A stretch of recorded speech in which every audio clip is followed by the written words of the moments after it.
Mari kita bersatu di dalam doa. Bapa yang baik, kami sungguh bersyukur bahwa pada hari ini kami bersama-sama bisa datang beribadah kepada Tuhan. Kami juga bersyukur bahwa di hari ini kami bisa mengingat kembali menghayati minggu-minggu Advent, minggu-minggu menantikan minggu pengharapan akan kedatangan Yesus ke dalam dunia. Ya Tuhan, kami bersyukur juru selamat dunia itu telah lahir di dalam dunia dan kami merasakan anugerah itu di dalam kehidupan kami saat ini. Dan hari ini kami bersyukur ada kesempatan untuk membaca dan merenungkan kebenaran firman Tuhan. Biarlah Roh Kudus menolong kami mengerti, bukan hanya kami tahu tetapi kami bisa hidupi dalam kehidupan kami. Engkau juga urapi hamba-Mu yang penuh kekurangan keterbatasan ini, agar bisa menyampaikan isi hati-Mu dengan jelas dan dimengerti oleh umat-Mu. Ini doa kami di dalam nama Tuhan Yesus kami berdoa dan bersyukur. Amin. Selamat pagi Bapak Ibu Saudara-saudari. Kita bersyukur hari ini kita bersama-sama bisa beribadah saudara, dan di minggu Advent hari ini kita akan bersama-sama membahas satu tema, yaitu kuasa pengharapan. Mari kita membuka bagian firman Tuhan saudara dari Yeremia pasal 33 ayat 14 hingga ayatnya yang ke-16. Yeremia pasal 33 ayat 14 hingga ayat yang ke-16. Saya akan membaca bagi kita bagian ini saudara-saudara dari terjemahan baru yang kedua. Saudara bisa menyimaknya. Demikianlah firman Tuhan. Sesungguhnya waktunya akan datang, demikianlah firman Tuhan, bahwa aku akan menepati janji indah yang telah kukatakan kepada kaum Israel dan kaum Yehuda. Pada masa itu dan pada waktu itu aku akan menumbuhkan tunas keadilan bagi Daud. Ia akan melaksanakan keadilan dan kebenaran di negeri. Pada masa itu Yehuda akan diselamatkan dan Yerusalem akan hidup dengan tentram. Dengan inilah orang menamainya Tuhan keadilan kita. Sedemikian jauh pembacaan firman Tuhan Bapak Ibu Saudara-saudari. Bapak Ibu Saudara-saudari, sekarang coba pikirkan hal ini saudara ya. Pikirkan 5 hal penting paling bermakna dalam hidupmu. Yang dari 5 itu adalah sesuatu yang memiliki nilai, berharga, penting. Dan kalau tidak ada 5 hal ini, rasanya hidup itu tidak ada artinya. Coba pikirkan 5 hal itu yang mungkin ingat mantan, mungkin masuk di dalam list 1 mungkin ya. Atau mertua, mungkin aduh mertua saya itu sangat berharga, boleh dilistkan. 5 hal sudah saudara? Sudah ya? Dugaan saya saudara akan jawab 5 hal ini ya. Akan ada yang berkata pekerjaan saya penting, usaha, karir, keluarga saya penting, orang tua, anak, pasangan, kesehatan penting, harta penting, uang, rumah, mobil dan sebagainya, prestasi penting, jabatan, gelar pendidikan. Sepakat dengan 5 hal ini kira-kira ada di pikiran Bapak Ibu? Nah sekarang coba pikirkan begini Bapak Ibu Saudara-saudari, dari 5 hal ini, coret 2, sisakan 3. Mana yang kira-kira dicoret? Sisakan 3 saja. Tapi saya coba menduga jawaban saudara mungkin seperti ini. Coret yang paling bawah, harta dan prestasi kira-kira begitu ya. Oke lah, mungkin harta gak usah terlalu banyak, yang prestasi ya kayak gini-gini aja, pendidikan gak usah terlalu tinggi begitu ya. Tapi seenggaknya 3 ini loh, pekerjaan, keluarga, kesehatan masih baik-baik aja. Setuju? Tapi sekarang coba coret 2, sisakan 1 saudara-saudara. Kira-kira mana yang saudara akan mengatakan udah deh, yang paling penting yang mana? Keluarga ya. Kalau baik-baik ya itu penting. Saya juga sama, mungkin kita akan pilih keluarga, orang tua, anak, pasangan akan menjadi yang terpenting buat kita. Mungkin kita akan gak sehat, akan sakit, mungkin pekerjaan kita akan hilang dan sebagainya, tapi keluarga menjadi orang yang penting dalam hidup kita, saudara. Tapi pertanyaan selanjutnya, saudara, bagaimana kalau seandainya semua ini termasuk keluarga habis semua? Sekarang coba masuk ke dalam pertanyaan ini, bagaimana perasaanmu jikalau semuanya, semua yang memberi makna dalam hidupmu habis sehabis-habisnya? Pekerjaan tidak ada, kesehatan, harta, prestasi, keluarga yang kita kasihi, mereka tinggalkan kita dengan beragam cara atau apapun itu. Apa yang Bapak Ibu rasakan? Ada yang bahagia? Jujur saudara, perasaan apa yang muncul? Kecewa, sedih, marah juga sama Tuhan. Dan saya rasa itu hal yang lumrah, wajar. Kita sedih, kecewa, putus asa. Bahkan titik paling rendah dalam hidup kita ketika semua yang penting itu hilang adalah kita kehilangan harapan kita. Dan saudara, ini titik yang paling rendah dalam hidup seseorang. Masalah paling berat, seberat-beratnya. Tapi kalau orang sudah hilang harapannya, berarti itu masalah itu begitu berat. Dia tidak bisa berjuang, dia tidak bisa lagi punya semangat hidup. Dan kira-kira beginilah saudara gambaran perasaan yang dialami oleh umat Allah pada waktu itu. Apa yang bermakna buat mereka habis semuanya. Apa yang penting buat mereka hilang semuanya. Saudara, bait Allah yang selalu menggambarkan kehadiran Allah dan menggambarkan bagaimana Allah berdiri kokoh berada di tengah-tengah mereka, hilang. Kota, raja, rumah mereka, keluarga mereka harus diasingkan ke tempat pembuangan. Dan lihatlah bagaimana perasaan umat itu pada waktu itu, saudara. Mereka harus dijajah, saudara-saudara. Saat Yeremia menulis suratnya ini, Yerusalem waktu itu dikepung oleh Raja Babel Nebukadnezar dan penduduknya diasingkan dan Yeremia berada di penjara. Situasinya seperti itu. Tidak enak rasanya berada di situasi itu. Hilang harapan, kita tertekan, kita stres mungkin dengan situasi itu. Tetapi saudara, dalam situasi yang sulit seperti itu muncul pengharapan. Ya, pengharapan itu tertulis di dalam Yeremia 3:14 sampai 16 tadi yang kita baca. Bahwa Mesias akan datang, tunas Daud akan datang. Dan harapan itu luar biasa, saudara. Harapan itu sesuatu kata-kata, kalimat yang sering kali memberikan semangat buat orang-orang yang sedang kehilangan harapannya.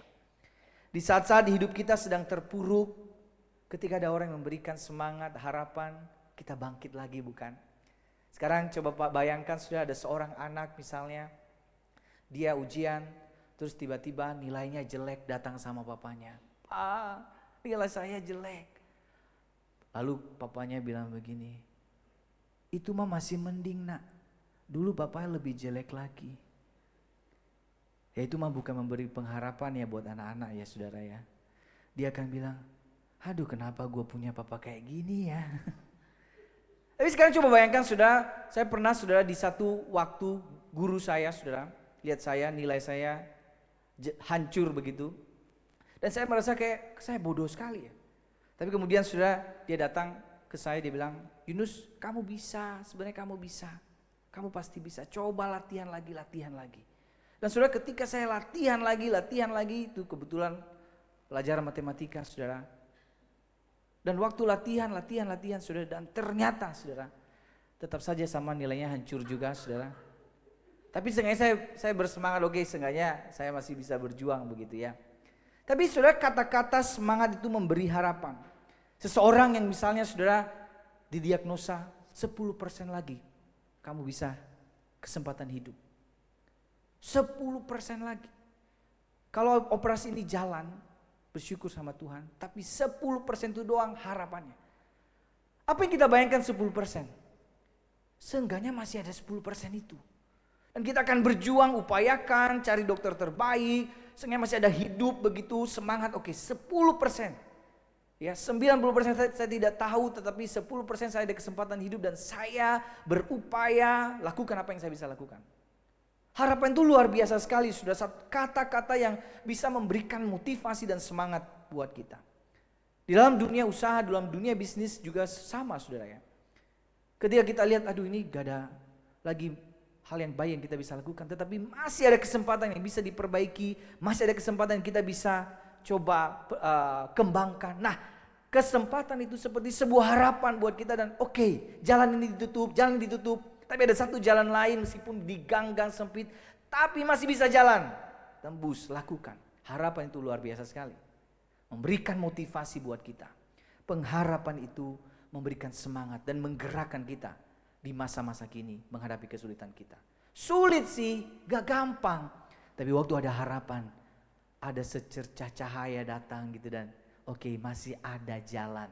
Masih ada, dan itu yang memotivasi kita. Nah, saudara-saudara, Yeremia 33 ini, saudara, ini menjadi bagian dari yang disebut sebagai Book of Consolation. Pasal 30-33 itu disebut sebagai kitab penghiburan dari Yeremia. Dari pasal-pasal sebelumnya disebut sebagai mereka akan dihukum, akan dibuang dan sebagainya. Banyak penghukuman karena dosa-dosa mereka. Tapi 4 pasal ini, saudara, 30-33, kalau kita baca, janji pemulihan ada. Janji keselamatan itu diberikan. Dan ini bagian dari kitab penghiburan itu, Yeremia 33. Jadi seolah-olah seperti ada secercah harapan di saat umat Allah itu udah gak ada harapan lagi. Kitab ini muncul. Seperti sebuah cahaya yang mengatakan, oke, dunia ini gelap, tapi akan ada pengharapan.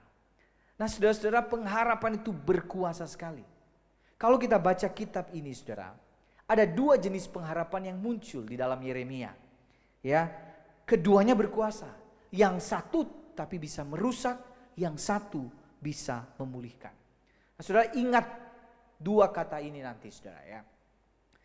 Kedua jenis pengharapan itu, yang pertama, saudara, pengharapan sejati. Saya singkat, pasti. Dan ada pengharapan palsu, PHP. Ya, saudara-saudara ya.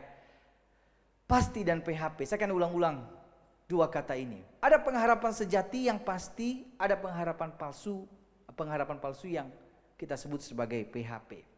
Kita sendiri, saudara-saudara ya, gak suka yang PHP, sukanya yang pasti-pasti aja. Setuju ya? Mana kita mau orang saya ngomong ini banyak janji-janji, aduh ngomong doang, mana buktinya? Sekarang musim pemilu, musim orang-orang berjanji segala harapan-harapan. Tapi sejauh mana direalisasikan kita juga tidak tahu. Tapi yang pasti, saudara, pilih yang pasti-pasti aja. Kita lihat rekam jejaknya yang banyak ngomong, cuman ngomong doang, kayaknya gak usah kita berikan kesempatan begitu. Karena yang banyak ngomong janji-janji tapi tidak direalisasikan, buat apa begitu? Dalam banyak hal, ketika anak-anak muda mencari pasangan juga sama ya. Pacaran bertahun-tahun, di PHP-in terus, nanti kita nikah setahun 2 tahun, nanti tahun depan begitu terus. Yang pasti, nah yang datang ke rumah orang tua kan, wah saya lebih baik ya, lebih baik bentar pacaran tapi pasti ini anak mau dibawa ke pelaminan begitu ya, daripada bertahun-tahun begitu tapi tidak ada kepastian. Saya rasa kita sendiri pasti rindu seperti hal-hal itu, saudara, yang gak suka yang cuman ngomong doang, PHP-in orang begitu, tapi yang pasti-pasti aja. Tapi ingat ya, kita juga seringkali PHP-in Tuhan, saudara ya. Kita ngomong, Tuhan aku mau bertobat, aku mau baik, aku mau balik lagi hidup lebih baik, tapi cuman PHP doang sama Tuhan ya. Habis itu lagi hidup dalam dosa. Kita gak suka yang PHP, tapi kita suka yang pasti, dan Tuhan itu yang pasti, saudara. Ada 3 hal yang membedakan pengharapan yang pasti dan pengharapan yang PHP ini, saudara. Yang pertama, saudara, sumbernya. Pengharapan sejati pasti sumbernya dari Tuhan. Sedangkan pengharapan palsu itu sumbernya dari manusia. Saya ingin mengajak kita melihat kontras ini nanti dalam bagian ini, saudara. Misalnya begini ya, di Yeremia 14 ayat 14a, Tuhan bilang begini, para nabi itu bernubuat palsu demi namaku. Aku tidak mengutus mereka, tidak memerintahkan mereka, dan tidak berfirman kepada mereka. Ada nabi-nabi, itu ada Yeremia dan nabi-nabi lain. Nabi Yeremia dapat langsung perintah dari Tuhan. Nabi-nabi lain nggak tahu dari mana. Tuhan juga nggak utus, tapi kalau ngomong mereka bilang, mereka juru bicaranya Yahweh itu. Mereka ngomong ini atas nama Tuhan ini, firman Tuhan ini. Tapi sebenarnya Tuhan sendiri nggak pernah ngutus mereka, nggak pernah berfirman buat mereka. Tapi mereka ngomong ini dari Tuhan, padahal itu dari diri mereka. Yeremia 23:28 dikatakan, nabi yang beroleh mimpi biarlah mereka ceritakan mimpi itu. Dan nabi yang beroleh firmanku biarlah menceritakan firmanku. Itu Tuhan sendiri bilang ada nabi-nabi yang palsu itu. Ngomongnya doang firman Tuhan, tapi sebenarnya itu dari diri mereka sendiri. Dari keyakinan-keyakinan mereka. Bukan benar-benar suara dari Tuhan. Apa bedanya saudara-saudara? Ini, di dalam kitab Yeremia ini begini ya. Nabi palsu itu ngomongnya begini semua. Ada banyak nabi palsu dalam Yeremia. Mereka bilang begini sama umat Allah. Tenang, tidak ada penghukuman. Semua baik-baik saja. Enak ya kayak gini ya. Menghibur begitu. Oh ya, luar biasa Tuhan, tidak ada penghukuman. Tapi nabi Tuhan ngomong begini, pasti akan ada penghukuman. Karena kalian udah berdosa. Tapi tenang, pasti ada keselamatan. Jadi berita yang disampaikan beda total. Kalau nabi palsu akan mengatakan gak perlu bertobat, gak perlu lagi hidup kudus, pasti baik-baik saja. Tapi nabi Tuhan berkata, bertobat, kembali sama Tuhan, meskipun dihukum, didisiplin sama Tuhan, pasti ada keselamatan. Nah beda sekali, dan itu yang terjadi pada waktu itu saudara. Nah masalahnya Bapak Ibu, juru bicara ya, nabi-nabi palsu waktu itu banyaknya luar biasa. Nah yang banyak ini mengalahkan satu orang. Jadi mereka ngomong terus, dan sampai-sampai saudara yang dituduh nabi palsu adalah Yeremia sendiri. Jadi itu kan yang terjadi di dalam narasi-narasi di media sosial saudara. Siapa yang paling banyak bersuara itu yang dianggap benar. Belum tentu benar padahal. Padahal yang benar ya, yang benar seharusnya yang harus didengarkan. Tetapi karena terlalu banyak orang ngomong, akhirnya diragukan. Iya ya, jangan-jangan salah. Maka Yeremia pernah ragu saudara. Jangan-jangan benar juga yang mereka ngomongin ya. Jangan-jangan saya ini salah. Sampai Tuhan juga marah sama dia. Nah Bapak Ibu saudara-saudari, jadi kita perlu bedakan yang pasti dan yang PHP itu. Yang pasti itu sumbernya dari Tuhan. Dari Tuhan, dan yang PHP itu dari manusia. Oleh karena itu saudara, hal yang paling utama saudara untuk membedakan yang pasti dan yang PHP itu adalah kita harus setia, tekun belajar firman Tuhan dengan sungguh-sungguh. Maka ada hal yang harus kita waspadai begini. Apa yang kelihatannya baik belum tentu benar. Saya ambil contoh begini saudara ya. Tidak semua gereja mengajarkan kebenaran. Jadi jangan berpikir bahwa semua gereja mengajarkan ajaran yang sesuai dengan apa yang Alkitab ajarkan. Ada banyak gereja yang tidak setia pada kebenaran-kebenaran firman Tuhan. Dan waspada dengan hal itu. Tidak semua yang bilang belajar Alkitab benar-benar belajar Alkitab. Ngomongnya belajar Alkitab, tapi benarkah itu belajar Alkitab? Kita tidak tahu. Tidak semua yang menyebut nama Tuhan itu hamba Tuhan, saudara. Kita sangat sedih dan kaget ketika melihat hamba-hamba Tuhan, para pelayan-pelayan Tuhan, malah korupsi lah, melakukan tindakan-tindakan amoral. Dan itu luar biasa sekali, menyedihkan. Sehingga kita mesti waspada, ini mesti ada kepekaan hikmat dari Tuhan. Ini dari Tuhan atau dari manusia? Ini firman Tuhan atau firman dari manusia, dari dunia ini? Dan saat ini menjadi tantangan kita, saudara. YouTube, pengajaran, teologi, kita bisa belajar dari siapa saja. Bahkan semua orang bisa mengajarkan teologi. Tapi benarkah itu ajaran yang Alkitabiah? Benarkah setia pada teks Alkitab dengan kaidah-kaidah menafsirkan Alkitab dengan baik? Agak menyedihkan, banyak yang kita temui tidak setia pada hal ini. Dan hati-hati, waspada. Ya, saudara-saudari, yang pertama tadi, pengharapan pasti itu sumbernya dari Tuhan. Pengharapan yang PHP itu dari manusia. Yang kedua, pengharapan sejati isinya kebenaran. Sedangkan pengharapan palsu isinya kebohongan. Saudara, ini yang Tuhan ngomong tentang nabi palsu. Kita baca sama-sama. 1, 2, 3. Mereka menubuatkan kepadamu penglihatan bohong, ramalan kosong, dan tipu rekan hatinya sendiri.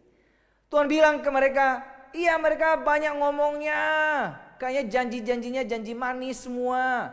Tapi mereka itu bohong, penglihatannya bohong, ramalannya kosong, dan tipu rekan hatinya sendiri. Cuman ya dari mereka sendiri, bukan benar-benar dari Tuhan, saudara-saudara.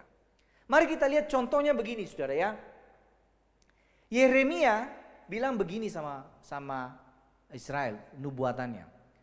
Firman Tuhan, ya, semesta alam Allah Israel, kuk besi akan kutaruh ke atas tengkuk segala bangsa ini, sehingga mereka takluk kepada Nebukadnezar, Raja Babel. Sungguh mereka akan takluk kepadanya, malahan binatang-binatang di padang telah kuserahkan kepadanya.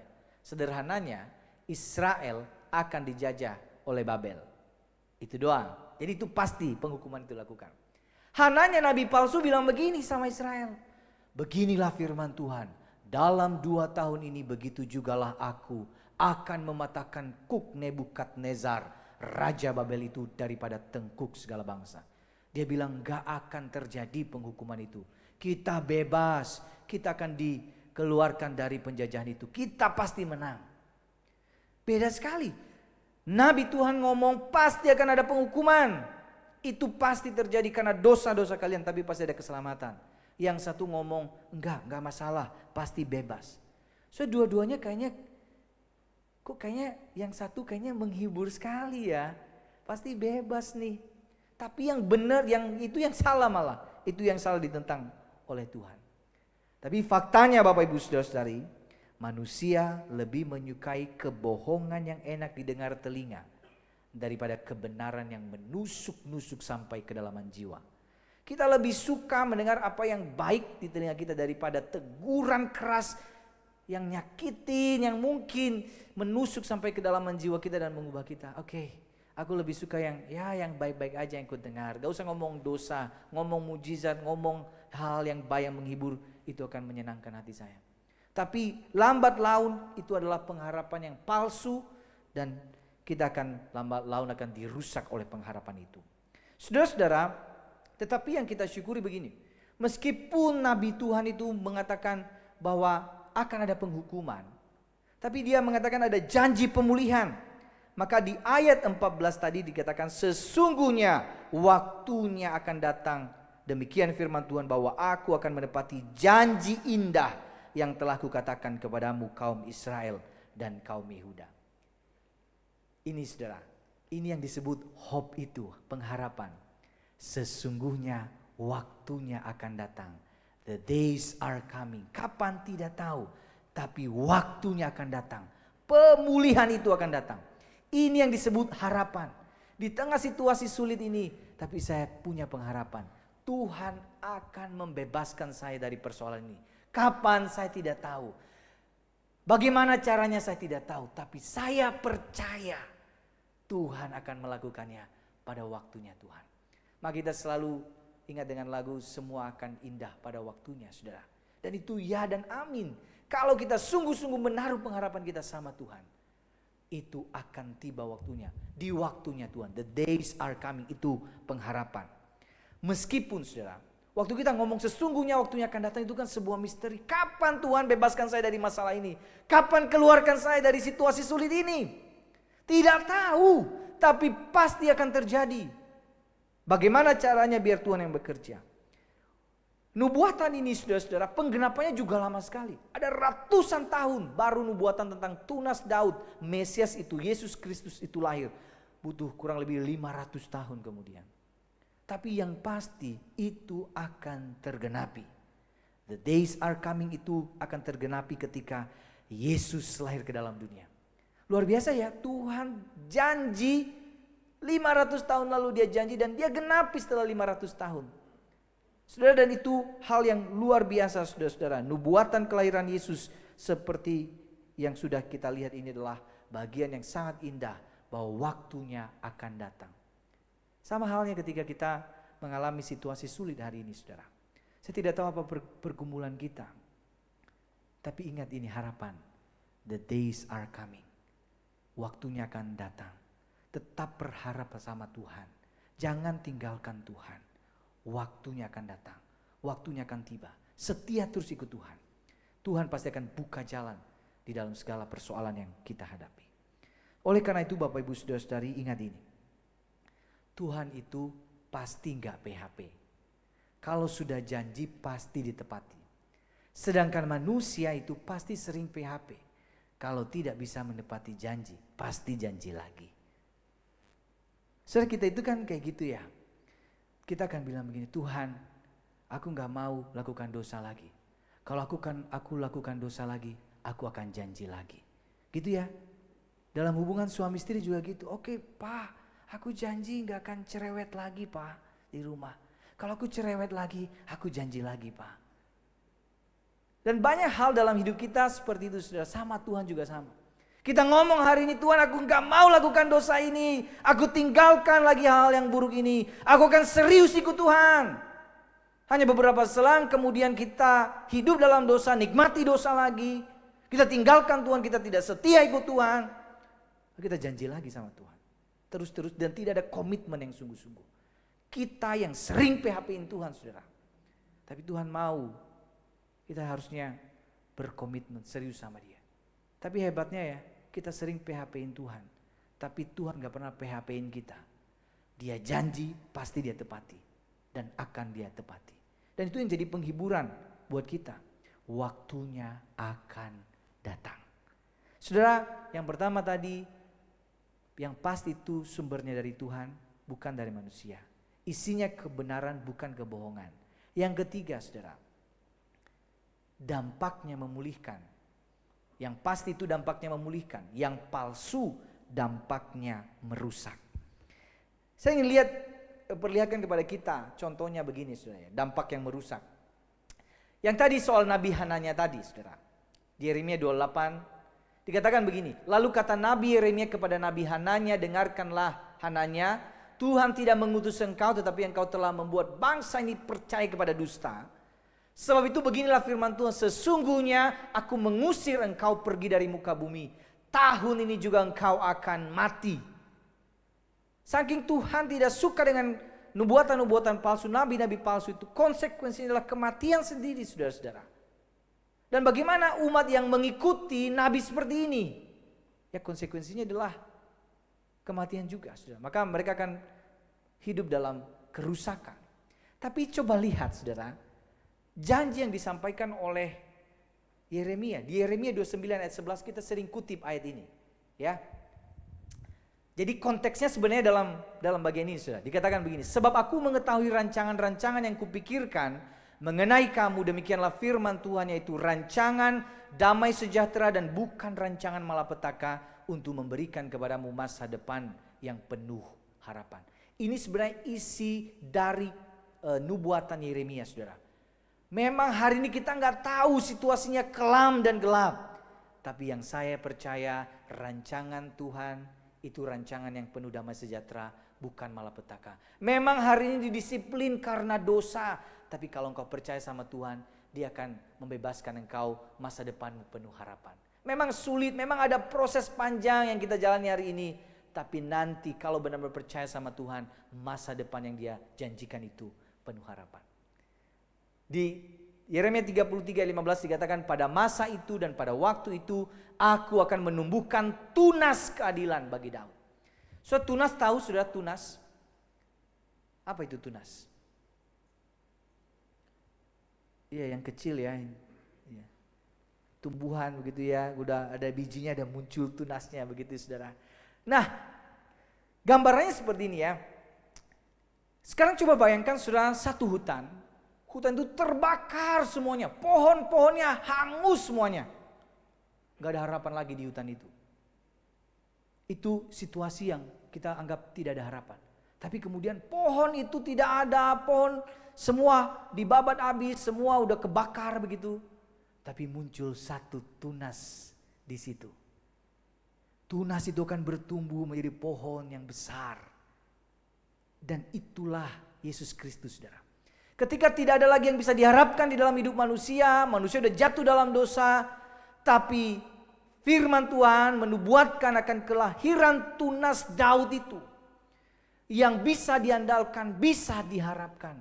Tunas itu adalah Mesias Yesus Kristus. Dan itu luar biasa sekali, kita berharap bersandar kepada tunas itu.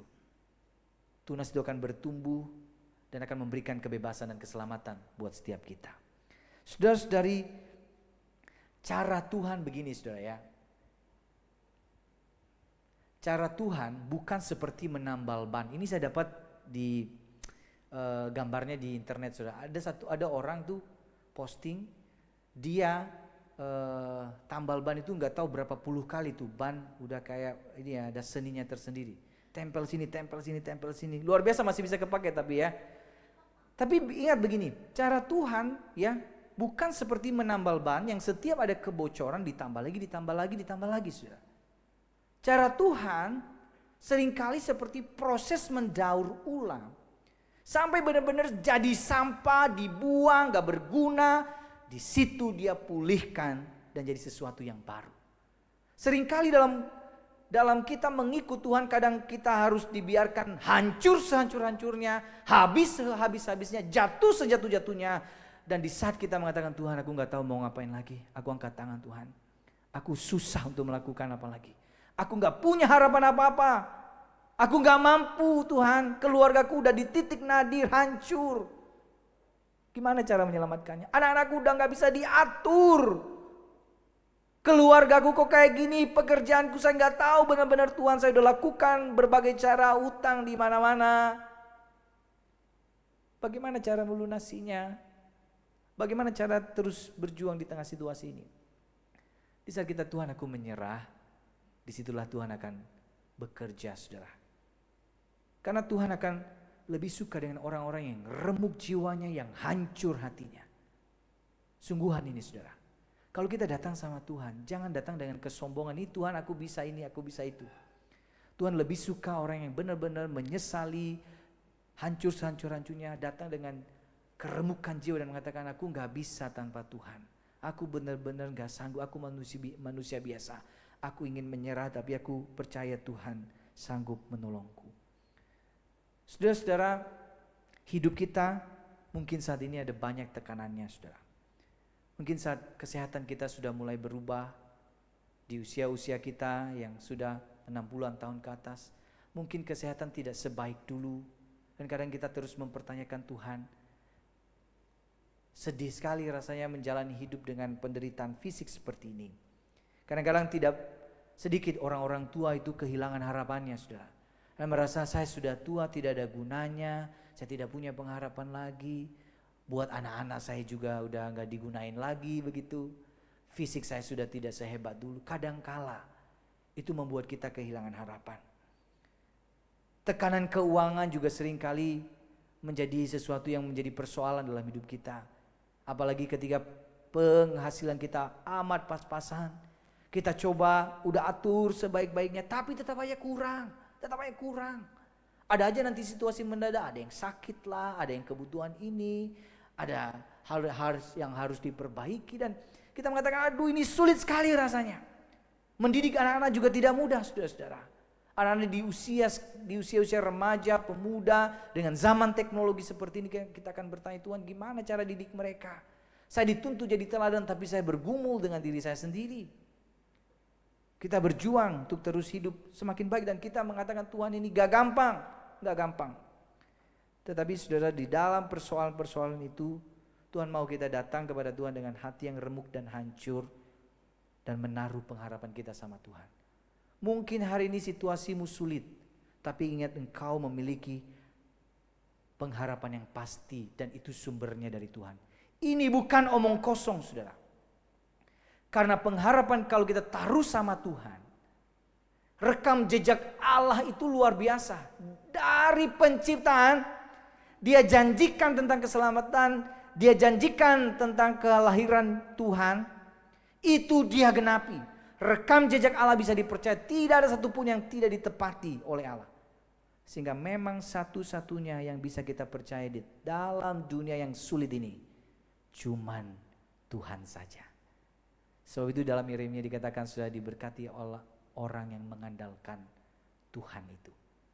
Biarlah Tuhan menolong, memampukan kita saudara untuk meyakini hal ini. Kita baca sama-sama Bapak Ibu.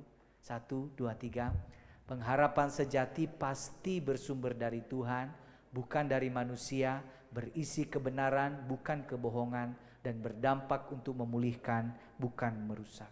Mari kita ambil waktu tenang kita, Bapak Ibu Saudara. Silakan ambil waktu berdoa secara pribadi di hadapan Tuhan.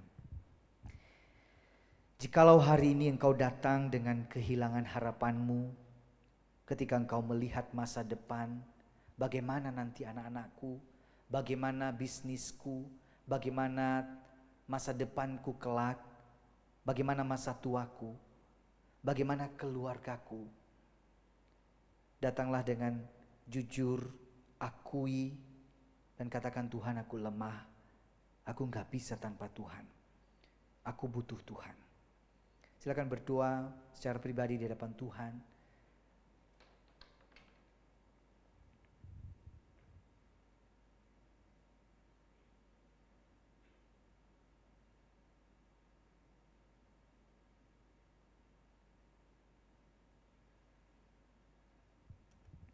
Bapa di sorga, Engkau yang paling mengerti isi hati kami hari ini.